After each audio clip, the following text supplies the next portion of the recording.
Trevor Dewick here at BC Greenhouse Builders at the Northwest Flower and Garden Show with Kate David and the award-winning landscaper who just designed this amazing landscape around a pretty nice greenhouse. It's okay. Yeah. If you're into a greenhouse, it's all right. Yeah. It's good. It's good. Yeah, it's fun. And you know what? You came into this and you had kind of like a blank canvas, essentially, right? Yeah. Besides this nice greenhouse. So what was your process when you came here and you saw this greenhouse being built? And then did you start planning well in advance? Like, what was your process? Oh, yeah. I mean, we're 6 months in advance of the entire build. And I had kind of a vague idea of where I was headed. But the early inception was I knew I wanted a water feature. I knew I wanted a stream. And I knew that I wanted a greenhouse. And I wanted the greenhouse specifically to feel storybook-ish. Okay. I wanted it to feel a little Hansel and Gretel in here, a little fairy tale. I wanted the steep pitch. I wanted the ball finials, which is such a weird thing to say. And then I also wanted like the little pressure ridge cap. I don't know why that felt important to me, but it did. So the first inception was, what's the shape we're going for? Because I'm always a shape first perspective in the design world. And from there, it's really funny. This greenhouse, I don't know why it kept wanting to be French. And what ended up happening is I ended up meeting one of my icons in the industry, Françoise Weeks, who is a French-Belgian woman. And she's an incredible artist. She's done the headpiece over my shoulder here. She's done this incredible frame behind you. And all of a sudden, the story started coming to life. And it was a story of texture and foraging and this question of, like, who is the garden maker? Okay, so when you start putting things together, do you kind of come up with new ideas? I know you have a plan, but do you just kind of, I'm always iterating. I'm always iterating. And what's funny is I find that with this show, I can shift my process to a really like instinctual level where it's like as one piece unfolds, the next piece and the next piece. And so as I brought in Françoise to the process, I actually went down and I visited her workshop. And the second I saw it, I was like, this greenhouse is an atelier. I wanted to give this greenhouse a story, a purpose. I wanted it to have a sense of life and history.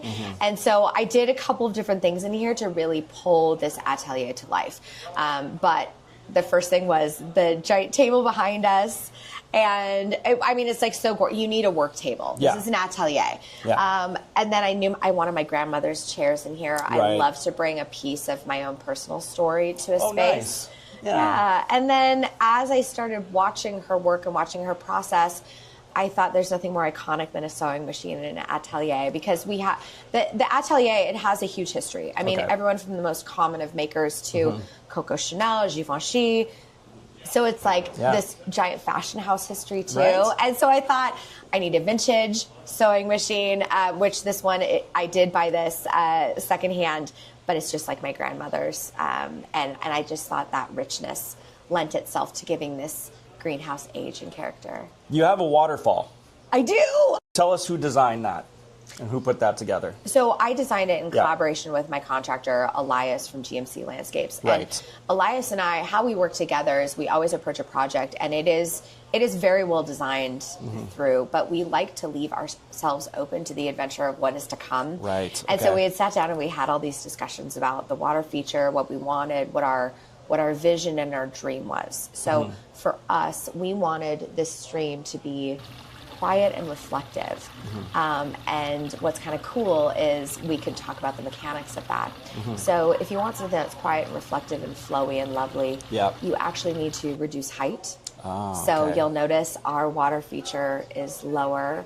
I wanted several collection vessels that offered a moment of stillness because I felt like a steep cascade is sometimes it can sometimes be agitating or carry too much energy. And I wanted this to have like a reflective quality to it. It does. And it looks really nice amongst the flowers and you can just that nice trickle sound. It brings a nice calmness to everything. And that's really when you look at this greenhouse, that's what you feel. Now a lot of people have been saying that. They're sitting there like, right? And that's what it should be, right? Oh, absolutely. And the other thing about designing with a greenhouse of this size is I really wanted this beautiful storybook pitch to the roof, but I wanted to draw the eye up. Yeah. And so I literally got all of this Spanish moss from my my indoor wholesaler. Which is gorgeous, by the way. I love it. Oh, I just wanted this greenhouse to feel like nature was eating it. Yes. And so what's really cool is you'll notice when we kind of go around, I've pulled out sections of the floor and mounted it up with soil and moss and all sorts of like begonias,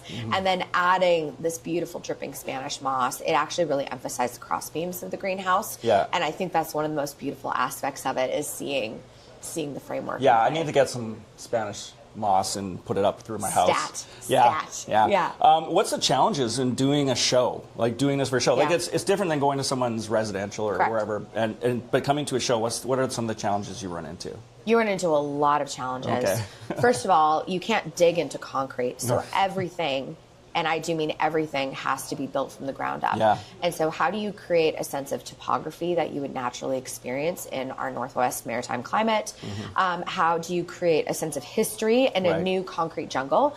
How is your plant life going to perform? We are really dry in here, and I do mean really dry. It's very warm too. Yeah. It's very warm, and so there's also the challenge of moisture retention with all of these plants. Yeah. And then you have the added challenge of blooming. I mean, it literally snowed on day 2 of the show, and so we really are up against bringing blooms into the greenhouse, forcing them in, playing with Mother Nature.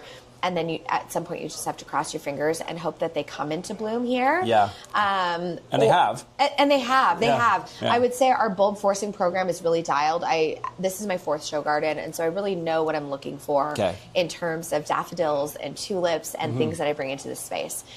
Bud stage. I mean, we can nerd out if you want to go deep. Like we can go there. Yeah. But I would say, creating a lush garden that looks like summertime in the middle of winter. Yeah.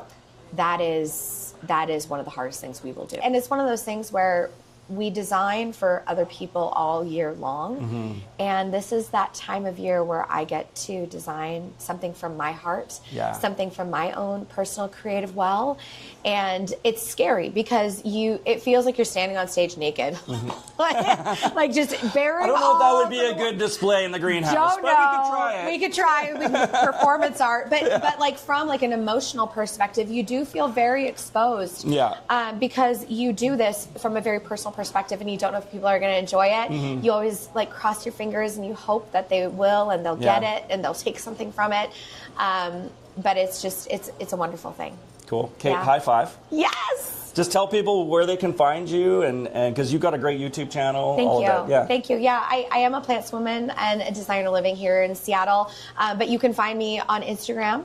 But more frequently, I am on YouTube. I'm there 3 days a week, and it's the journey of my life as a landscape designer. So sometimes I'm at a client, sometimes I'm shopping for clients, sometimes I'm in my own personal space. But I always try to trickle in a little bit of design wisdom because I realized over the years I don't get to die with this in me, so I might as well just start giving it away. Give it away for free. Share the secrets, and it is what brings me a lot of joy. Well, you're bringing everybody joy. Thanks for doing it. Thank you so very much.